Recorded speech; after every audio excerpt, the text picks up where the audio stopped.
Hello friends, स्वागत है आपका मेरे इस YouTube channel future SUP technical power. और मैं आज आप लोगों को बताऊंगा एसएससी सीएचएसएल का फॉर्म ओटीआर से लेकर सीएचएसएल तक फुल फॉर्म आप कैसे स्टेप बाय स्टेप फिलअप करेंगे। आप लोग बिल्कुल लास्ट तक बने रहिएगा। तो यहाँ पर आप लोग देख पा रहे हैं, ये एक नोटिफिकेशन है, इसमें दिया हुआ है कि एप्लीकेशन फॉर्म किस डेट से लेकर किस डेट तक फिल किया जाएगा। यहाँ 8/4/2024 से लेकर 7/5/2024 तक दिया हुआ है।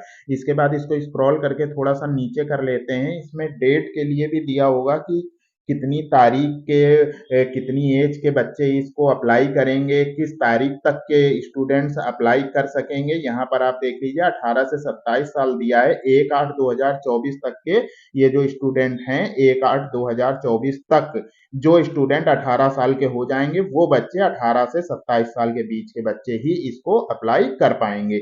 इस तरीके से यहाँ पर इसका पूरा नोटिफिकेशन दिया है। इस फॉर्म को फिलअप करने के लिए सबसे पहले इसका ओटीआर फिलअप करेंगे। यहाँ पर रजिस्ट्रेशन में जाएंगे, रजिस्ट्रेशन में जाकर यहाँ नीचे रजिस्टर्ड नाउ दिया हुआ है। अगर आपने रजिस्ट्रेशन नहीं किया तो आप रजिस्टर्ड नाउ वाली बटन पर क्लिक कर लेंगे, ये इंस्ट्रक्शन पढ़ लेंगे, उसके बाद कंटिन्यू करेंगे। मैंने एसएससी ओटीआर का फॉर्म फिल करना अपने इसी यूट्यूब चैनल में बताया है, तो वहां पर जाकर आप देख सकते हैं। लेकिन आपको पता है मैं अपने सारे वीडियो पब्लिक नहीं करता हूँ, कुछ वीडियो में प्राइवेसी लगाकर पोस्ट करता हूँ, तो मेरे वो वीडियो वही लोग देख सकते हैं जिसने मेरा चैनल सब्सक्राइब किया हो। इसके बाद यदि आपके पास आधार है तो आप यस करके आधार लिख देंगे, यदि नहीं है तो नो करके आप कोई एक यहाँ से आईडी ले लेंगे। यहाँ पर कोई भी आईडी, यहाँ पर पैन कार्ड, पासपोर्ट, ऐसे करके काफी ऑप्शन दिए हैं, कोई भी आईडी लेकर के आप यहाँ पर फिल कर सकते हैं। लेकिन यदि आधार है तो आप यस कर दीजिए। इसके बाद यहाँ पर आप कैंडिडेट का नाम लिखेंगे। जो भी कैंडिडेट का नाम है वो कैंडिडेट का पूरा नाम यहाँ पर फिल किया जाएगा और वही नाम फिर से वेरीफाई कैंडिडेट नेम में फिर से वही नाम फिल कर दिया जाएगा। इसके बाद यहाँ पर आप यस करेंगे। यदि आप यहाँ पर अपना नाम चेंज कर चुके हैं, कभी भी आपने अपना नाम चेंज किया तो उसको यस कर देंगे। उसके बाद आप अपना जेंडर चॉइस कर लेंगे। इसके बाद यहाँ पर आप अपनी डेट ऑफ बर्थ चॉइस कर लेंगे। डेट ऑफ बर्थ को कैसे चॉइस करना है वो आप देख लीजिए। जिस तरीके से मैं डेट ऑफ बर्थ चॉइस कर रहा हूँ इसी तरीके से आप लोग भी डेट ऑफ बर्थ को चॉइस कर लेंगे। यहाँ पर आप डेट ऑफ बर्थ चॉइस करेंगे और नीचे वाले जो वेरीफाई डेट ऑफ बर्थ है इसमें आप वही वेरीफाई कर लेंगे, मतलब वही डेट ऑफ बर्थ फिर से चॉइस कर लेंगे। इसके बाद दिया है फादर्स नेम, तो यहाँ पर आप लोग अपने पिताजी का नाम टाइप कर देंगे, जो भी पिताजी का नाम आपके हाई स्कूल की मार्कशीट में हो, हाई स्कूल के ही अकॉर्डिंग इसको फिल करना है। इसके बाद वेरीफाई कर लेंगे, फिर माता जी का नाम टाइप कर देंगे और यहाँ पर फिर से वेरीफाई माता जी का नाम। इसके बाद में यहाँ पर आपसे पूछ रहा है कि यहाँ पर आप लोग देख लीजिए कि आपका स्टैंडर्ड क्या है, किस स्टैंडर्ड के आप, जैसे आपका हाई स्कूल है, इंटर है, वो जैसे मान लो आपने हाई स्कूल के अकॉर्डिंग भर रहे हैं तो हाई स्कूल का आपका बोर्ड क्या है, वहां पर आपको बोर्ड लेना है। जैसे यूपी बोर्ड, सीबीएसई बोर्ड, वो लेंगे आप वहां पर। इसके बाद यहाँ पर आप रोल नंबर डाल दीजिए, जो भी आपके रोल नंबर हो हाई स्कूल का। तो मैंने आपको बताया हाई स्कूल का रोल नंबर हाई स्कूल की मार्कशीट के अकॉर्डिंग ही फिल किया जाएगा। तो यहाँ पर रोल नंबर डालते समय आपको देखना है यदि कोई कोड भी साथ में दिया हुआ है, जैसे किसी और बोर्ड में कोड दिया होता है साथ में, तो वो कोड भी यहाँ पर आपको साथ में रोल नंबर के साथ में लिखना पड़ेगा। इसके बाद यहाँ पर किस सन में पास किया है वो आप दे देंगे। यहाँ पर आप ईयर ऑफ पासिंग उसको वेरीफाई कर देंगे। इसके बाद में यहाँ पर दिया हाईएस्ट क्वालिफिकेशन। हाईएस्ट क्वालिफिकेशन में आपकी जो भी हाईएस्ट क्वालिफिकेशन हो, ग्रेजुएशन हो, डिप्लोमा हो, जो भी हो, आप वो यहाँ पर चॉइस कर लेंगे और उसको वेरीफाई कर देंगे। इसके बाद नीचे यहाँ पर बोल रहा है कैंडिडेट मोबाइल नंबर, तो यहाँ पर कैंडिडेट का मोबाइल नंबर और उसके नीचे दिया कैंडिडेट की ईमेल आईडी। तो यहाँ पर मोबाइल नंबर और ईमेल आईडी को डालकर उसका ओटीपी आपको वेरीफाइड करना पड़ेगा, फिर सेव एंड नेक्स्ट वाली बटन में क्लिक करेंगे। तो यहाँ पर आपने देखा मैंने उसको वेरीफाई कर लिया है। जब वेरीफाई हो जाएगा तो ऐसे ग्रीन कलर से वैलिडेटेड लिख जाएगा, तो मतलब वो वेरीफाई हो चुका है। इसके बाद सेव एंड नेक्स्ट वाली बटन में क्लिक करेंगे। यहाँ पर जैसे ही आप सेव एंड नेक्स्ट वाली बटन में क्लिक करेंगे तो कुछ ऐसा पेज ओपन होकर के आ जाएगा। यहाँ पर ऊपर रजिस्ट्रेशन नंबर दिया होगा, तो आप रजिस्ट्रेशन नंबर को इजीली नोट कर लीजिएगा, कहीं पर आप नोट कर लेंगे जिससे कि वो फ्यूचर में आपको काम आ सके। इसके बाद यहाँ पर रजिस्ट्रेशन नंबर और पासवर्ड दे रहा है। पासवर्ड आपके मोबाइल में आया होगा, आपकी ईमेल आईडी में आया होगा। तो आप वहां पर पासवर्ड डालकर और यहाँ पर कैप्चा लिखकर आप ऐसे साइन इन कर लेंगे। जैसे ही आप यहाँ पर साइन इन करेंगे तो ऊपर आपसे बोला ओल्ड पासवर्ड, तो आपके जो मोबाइल में आया वो डाल देंगे, न्यू पासवर्ड में आप कोई पासवर्ड बना लेंगे। पासवर्ड बनाने का तरीका यही, special character, upper case, lower case सब मिक्स करना है, और जो भी आप टाइप कर देंगे यहाँ पर आप नीचे देख रहे हैं कि वो ग्रीन होता जा रहा है। तो ये अच्छा है कि आपको समझ में आ जाएगा कि हाँ पासवर्ड अब एक्सेप्टेड है, अब पासवर्ड ये एसएससी की साइट में एक्सेप्ट कर लिया जाएगा। तो यहाँ पर आप देख रहे हैं ग्रीन हो गया, तो मतलब हमने जो पासवर्ड डाला वो एक्सेप्टेड हो गया। इसके बाद में नीचे दिया कंफर्म पासवर्ड, तो वही पासवर्ड फिर से कंफर्म कर देंगे और कोई सिक्योरिटी क्वेश्चन ले लेंगे और उसका आंसर टाइप कर देंगे, और सिक्योरिटी क्वेश्चन का आंसर टाइप करने के बाद यहाँ सेव एंड नेक्स्ट वाली बटन में क्लिक कर देंगे। जैसे ही आप सेव एंड नेक्स्ट वाली बटन में क्लिक करेंगे यहाँ पर कुछ ऐसा पेज ओपन होकर के आ जाएगा। यहाँ पर अपनी कैटेगरी चॉइस कर लेंगे, जो भी ओबीसी एससी एसटी हो। यहाँ आइडेंटिफिकेशन मार्क ले लेंगे, कोई आइडेंटिफिकेशन मार्क में आप जैसे कोई भी आइडेंटिफिकेशन जो भी आपके शरीर में हो, कटे पिटे का निशान यदि नहीं है तो आप नो मार्क कर दीजिएगा।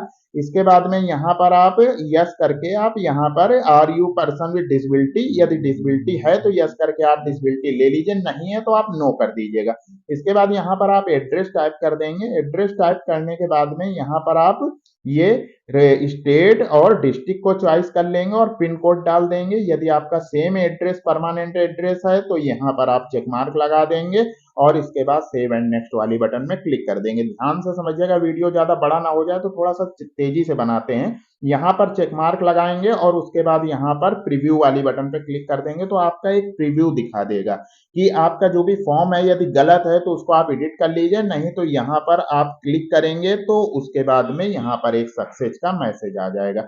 जैसे ही सक्सेस का मैसेज आएगा डिक्लेयर में क्लिक करने के बाद में, तो आपका रजिस्ट्रेशन मतलब ओटीआर आपका कंप्लीट हो गया। उसके बाद ओके कर देंगे।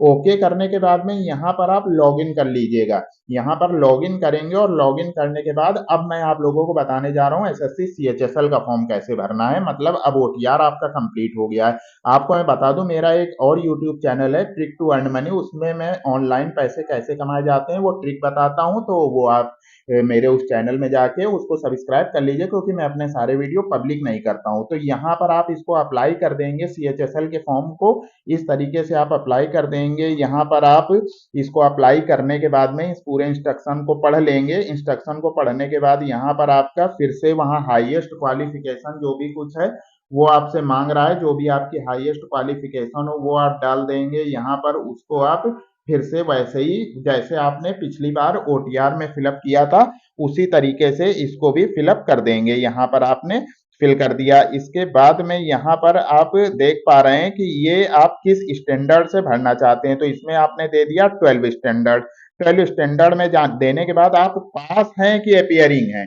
अब यहाँ पर यदि आप अपियरिंग हैं तो अपियरिंग के लिए भी एक इंस्ट्रक्शन दिया हुआ है, इस इंस्ट्रक्शन को आप ध्यान से पढ़ लीजिएगा कि अपियरिंग के लिए इंस्ट्रक्शन क्या दिया हुआ है। उसके लिए एक डेट दी होती है कि इस डेट पर यहाँ पर देखिए आप दिया हुआ है कि 1/8/2024 के पहले, मतलब ये नहीं कि आप पता लगा अभी आप सेकेंड ईयर में ही हैं और आप फर्स्ट ईयर में ही हैं और आप मतलब आप इंटर में हो, 1/8/2024 को आप अपियरिंग हो, आप उस क्लास में हो, तभी आप अप्लाई कर सकते हैं। ये उसके लिए दिया हुआ है कि यदि आप अपियरिंग के लिए फॉर्म फिलअप करेंगे, और यदि आप अपियरिंग नहीं कर रहे हैं, ये देखिए यहाँ पर सीधा दिया equivalent examination from a recognized board और यूनिवर्सिटी, और 1/8/2024, ये 1/8/2024 को आप उसमें अपियरिंग कर रहे हो तभी आपका अपियरिंग माना जाएगा, नहीं तो वो अपियरिंग नहीं माना जाएगा। कुछ लोग क्या करते हैं कि अपियरिंग नहीं होते और अपियरिंग कर देते हैं, तो यदि आप पास हैं तो आप इसको पास ले लीजिए, फिर तो सारी प्रॉब्लम ही खत्म है, फिर आप आराम से फिलअप कर लेंगे। किस सन में पास किया वो सन ले लीजिए और वैसे ही उसको वेरीफाई करके पूरा कंप्लीट यहाँ पर आप देख पा रहे हैं कि यहाँ पर वो आपसे पूछ रहा है कि किस बोर्ड से आपने किया है। यहाँ पर स्टेट आपको लेना है कि आपने किस बोर्ड से किया है, वो आप ले लीजिए। यहाँ पर जो भी आपका बोर्ड रहा हो यहाँ पर उसको आप देख लीजिए कौन से बोर्ड में है, वो आप यहाँ पर चॉइस कर लीजिएगा अपने अकॉर्डिंग। सबके बोर्ड अलग अलग होते हैं, तो आप लोग अपने अकॉर्डिंग कर लीजिएगा कि कौन सा बोर्ड है आपका, कौन से स्टेट का बोर्ड है। ऊपर आप स्टेट ले लीजिएगा, नीचे आप उसमें बोर्ड को इस तरीके से आप अपने अकॉर्डिंग चॉइस कर लेंगे। यहाँ पर इसको चॉइस करने के बाद में यहाँ पर नीचे उसके रोल नंबर बोल रहा है, तो यहाँ पर आप अपना रोल नंबर इंटर का भरेंगे। 10+2 का भरना है, उसके बाद परसेंटेज भरना है, उसके बाद सेव एंड नेक्स्ट वाली बटन में आप क्लिक कर देंगे। जैसे आप सेव एंड नेक्स्ट वाली बटन में क्लिक करेंगे, यहाँ पर कुछ एडिशनल इंफॉर्मेशन दी होगी कि यहाँ पर आपको ये देखिए, यदि आप एक्स सर्विसमैन हैं तो आप इसको यस करके आप वो डिटेल जो भी डिस्चार्ज वगैरह की है वो आप फिलअप करेंगे। इस तरीके से यदि आप एज रिलैक्सेशन चाहते हैं तो आप किसके अकॉर्डिंग चाहते हो, ओबीसी एससी किसके अकॉर्डिंग चाहते हैं वो आपको बताना पड़ेगा। इस तरीके से इसको आप पढ़कर आप यहाँ पर अपने अकॉर्डिंग फिल कर लीजिएगा। जो भी आप फिर उसके बाद सेव एंड नेक्स्ट वाली बटन में क्लिक कर देंगे, जो भी आपके अकॉर्डिंग हो आप फिलअप कर लीजिएगा। इसके बाद यहाँ पर बोला प्रीफ्रेंस। प्रीफ्रेंस वो सिटी होगी जहां पर आपको पेपर देना है, तो यहां पर आप वो सिटी चॉइस कर लीजिएगा जो भी हो, जिस सिटी में आप पहले पेपर देना चाहते हो। तो आपको प्रीफ्रेंस देने का मौका दे रहा है कि जिससे कि आपको अपने नजदीकी कोई सिटी मिल जाए। तो आप लोग यहाँ पर कोई भी प्रीफ्रेंस आप दे दीजिए, यहाँ पर 3 प्रीफ्रेंस आपसे मांगेगा। उसके बाद यहाँ पर आपसे बोल रहा है कि आप किस लैंग्वेज में आप पेपर देना चाहते हैं, वो आप लेकर उसको वेरीफाई कर लीजिए। यहाँ टाइपिंग आप किस लैंग्वेज में करना चाहते हैं वो आप फिलअप कर लीजिएगा। तो उसके बाद वो सारी चीजें ऊपर की नो है उसको भरना ही नहीं है। इसके बाद यहाँ पर अपने अकॉर्डिंग इसको आप नो कर करके यहाँ पर आप सेव एंड नेक्स्ट वाली बटन में आप क्लिक करेंगे, जा करके इसको आप अपने अकॉर्डिंग फिलअप कर लीजिएगा। ये हर एक का अलग अलग डिटेल होती है, तो उसको अपने अकॉर्डिंग ही पढ़कर इसको यस नो करना होगा। इसके बाद यहाँ पर आप सेव एंड नेक्स्ट वाली बटन यहाँ पर आपको दिखाई दे रही है, इस सेव एंड नेक्स्ट वाली बटन में आप क्लिक कर लेंगे। और आप लोगों को मैं फिर से बता दूं कि मेरा एक मनी अर्निंग से रिलेटेड यूट्यूब चैनल है, उसको भी आप सब्सक्राइब कर लीजिए। इसके बाद यहाँ पर बोल रहा है कि आपको लाइव फोटो लगानी पड़ेगी। लाइव फोटो होनी चाहिए, बैकग्राउंड सिंपल होना चाहिए। ये नहीं कि आप किसी पिकनिक हॉल में खड़े हैं, आप कहीं जंगल में खड़े हैं, आप फोटो खिंचवा लीजिए और नीचे यहाँ पर सिग्नेचर अपलोड करने हैं। तो लाइव फोटो यदि आपको देनी है, यदि आपके पास सुविधा नहीं है, तो उसके लिए एक ऐप भी है माई एसएससी। माई एसएससी में जाकर आप लाइव फोटो आप यहाँ से शूट करके, यहाँ पर आपको पहले लॉगिन करना पड़ेगा। जैसे आप इसको ओपन करेंगे, यहाँ पर आप लॉगिन कर लेंगे। जैसे ही आप यहाँ पर लॉगिन कर लेंगे, इस तरीके से यहाँ पर दिखाई दे रहा है, इसको ध्यान से देख लीजिएगा। इसके बाद में यहाँ पर ऐसे फोटो को शूट कर लेंगे तो वो फोटो यहाँ पर शो होने लगेगी, और नीचे यहाँ पर सिग्नेचर को अपलोड कर लेंगे तो यहाँ पर सिग्नेचर शो होने लगेंगे जैसे ही। और सिग्नेचर का साइज भी आप देख लीजिए, यहाँ पर दिया हुआ है, तो उसी के अकॉर्डिंग आपको करना है। कभी कम ज्यादा भी हो जाता है, तो वो आप अपने अकॉर्डिंग जितना साइज मांग रहा है उसके अकॉर्डिंग ही आपको साइज देना पड़ेगा। इसको आप सेट करके यहाँ सेव एंड नेक्स्ट वाली बटन पे क्लिक करेंगे। जैसे आप सेव एंड नेक्स्ट वाली बटन में क्लिक करेंगे तो यहाँ पर आपको दिखाई देगा कि वो फोटो अपलोड हो गई है। इसके बाद आप फिर से सेव एंड नेक्स्ट वाली बटन में क्लिक कर देंगे। जैसे आप क्लिक करेंगे तो यहाँ पर आई एग्री में आपसे चेक मार्क लगवाएगा, और ये कैप्चा जो दिया है इस कैप्चा को यहाँ पर टाइप कर देना है। जैसे ही ये कैप्चा आप यहाँ पर टाइप कर देंगे, कैप्चा टाइप करने के बाद यहाँ पर सेव एंड नेक्स्ट वाली बटन में आप क्लिक कर देंगे।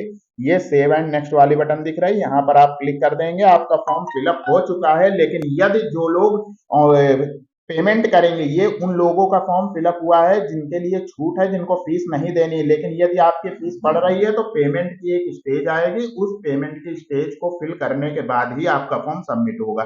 तो इस तरीके से मैं ऑनलाइन फॉर्म भरना बताता हूँ, स्टेप बाय स्टेप पूरा मैं ऑनलाइन करके दिखाता हूँ। तो यदि आप चैनल पर नए हैं तो चैनल को सब्सक्राइब कर लीजिए, वीडियो को लाइक कर दीजिए, और मिलते हैं एक नए वीडियो में एक नई जानकारी के साथ। तब तक के लिए best of luck, good bye, धन्यवाद, जय हिंद।